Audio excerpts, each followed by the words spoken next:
Les clés ou les principes de la prospérité financière, c'est sur ce thème que s'est articulée la prédication du frère Clément Akobé, fondateur de la communauté catholique Mère du Divin Amour. Il s'agit pour cette deuxième étape de la tournée de bénédiction, en prélude du Super Gabaon, de montrer la puissance de l'offrande dans notre vie de chrétien.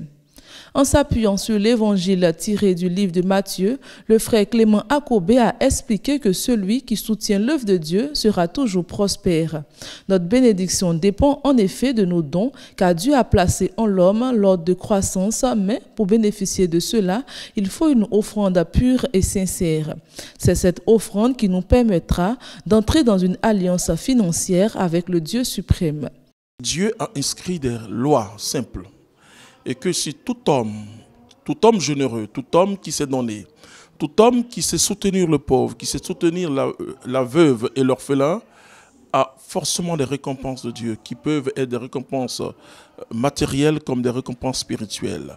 L'objectif de cette tournée de 10 jours dans les différents apostolats est de sensibiliser et d'apprendre au peuple de Dieu les lois universelles de l'offrande. Madame Hortense Akobé, responsable du ministère du lundi, s'est dit prête à relayer l'information et à mobiliser son ministère pour la réussite du Super Gabaon. Tous ceux qui aiment la communauté à venir à cette grande fête de charité, qui est la fête de Gabaon, le 10 décembre, que le peuple de Dieu se joint à nous pour bénir le Seigneur ensemble. Que Dieu vous bénisse. Amen. Pour rappel, la prochaine étape de tournée est le ministère Évangile pour tous qui a pour responsable Isabelle Dessette.